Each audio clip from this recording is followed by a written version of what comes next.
So, Lucas, welcome to our GITEX 2025 video interviews on site.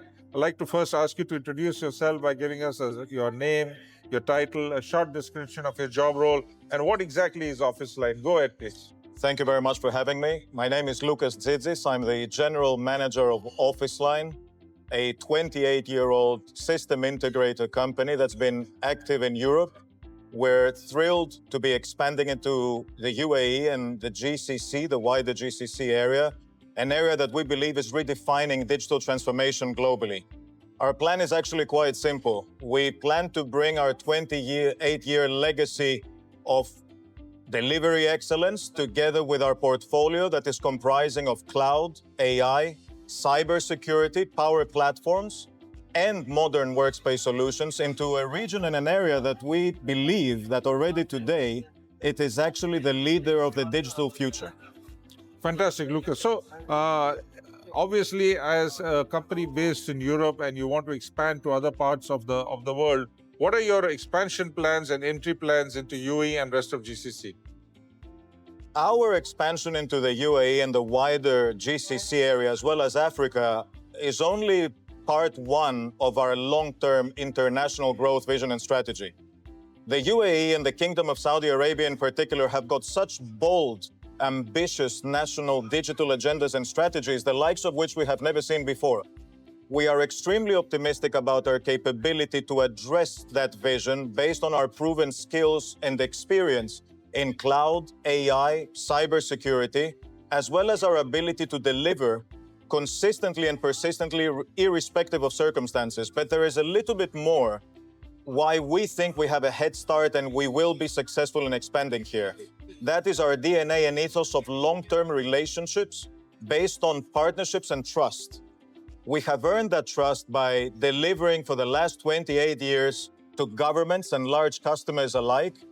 And when it comes to partnership, and if you allow me to say that is a term that is used sparingly by many, we are very pragmatic. Partnership for us means vesting ourselves in customer success. We've done that before, we will continue doing that. We have seen and we believe that this is the future in a digital business model built on ecosystems and communities, that this is the only way of success for every party involved.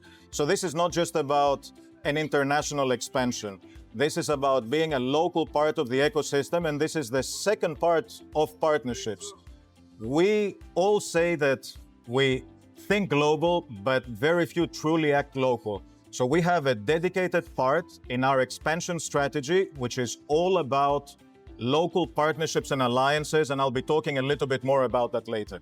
Fantastic. So, Lucas, obviously, Office Line following an aggressive path of acquisitions and partnerships. What are the sort of gains that you made through the organic alignments and the partnerships and the inorganic activities? Go ahead, please.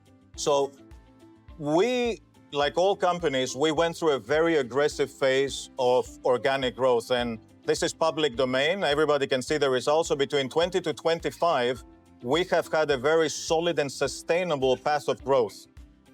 However, given the state of the market, given the opportunities that have presented themselves to us, we have understood as a company, and the board even prior to my time, we understood that we need to complement this foundation of organic growth with inorganic moves that give us an opportunity to capitalize on opportunities being presented. And a very good example of that is the logistics industry. I'm sure that many have heard on the FT program in the European Union that is set to become a 150 billion global market. And why global? Because even all the trading partners of the European Union, like the GCC, as well as Africa, will have to consider the requirements of this program and factor that into their logistics capabilities towards delivering to European Union. Now, if you think about it, maritime and shipping are a very big part of the logistics industry. So with that in mind, we very recently completed an acquisition of CompuForce. That is a small services provider that in fact is working with more than 80% of Greek maritime and shipping companies. And I'm sure that many of you are aware that Greece is a leader globally in maritime and shipping. That gives us the confidence that not only do we have staff and competencies augmentation for our current captive markets, but we know that we can port that towards the GCC as well as Africa and give us a competitive advantage in a crucial industry vertical such as logistics here in the GCC. Very interesting. Now, you already mentioned something about the inorganic and the acquisition that you made, but is there any specific plan to bring these gains into UAE and GCC? Absolutely. So our go-to-market and expansion strategy actually focuses on three particular pillars. So the first is what we call industry and technology relevance. We have the right portfolio composed of 5 pillars that is built for the future. Those are cloud, AI, cybersecurity, power platforms, and modern workspace solutions. But we also have a long experience of addressing complex projects for governments and large accounts, pretty much across any verticals. Clearly in the Middle East, we will be focusing a lot on governments, energy, utilities, as well as logistics, as I mentioned earlier.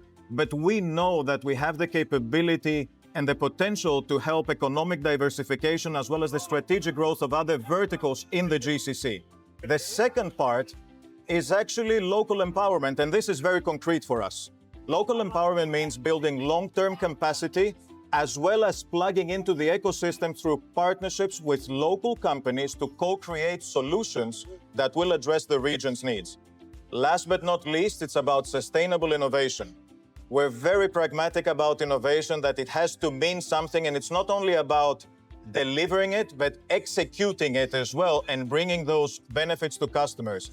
We have looked at all those wonderful strategies that have been put together, such as the UAE vision, the national strategy of the Kingdom of Saudi Arabia, and we were thrilled to see that we're already aligned on multiple aspects.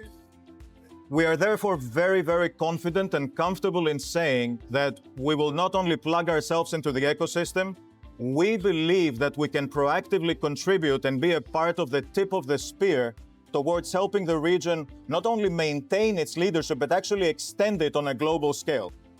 Fantastic. So have you been able to strategize these partnerships and alliances?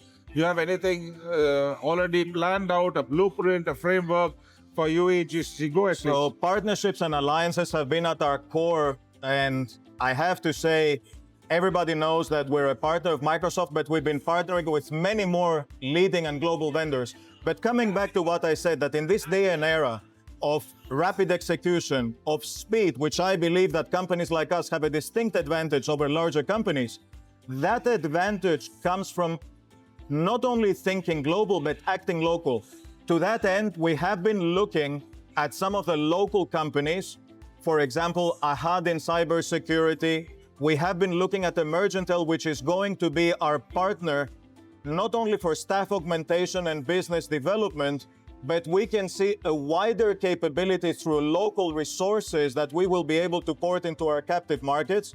And last but not least, certainly, I have to mention eEnt. I happen to know eEnt from before, from the days of Etisalat. We have known for a while, even in our captive markets, the innovation and the cutting-edge efforts that have been already coming to a global scale. But we had a wonderful day of demonstrations with the team yesterday, and we see multiple opportunities for partnership. We saw demonstrations around IoT, sovereign cloud, which we see as a theme emerging even into our captive markets. So that is a partnership that we intend to pursue every possible avenue towards completing a mutual beneficial relationship in which not only will we plug ourselves into the ecosystem, but also take Emirati innovation abroad, both in our captive markets, as well as other countries in which we are expanding beyond the Middle East and Africa. Fantastic. So Loukas, I wish you all the best for your activities and expansion into UAE and GCC. Thank you very much. Thank you very much for having me.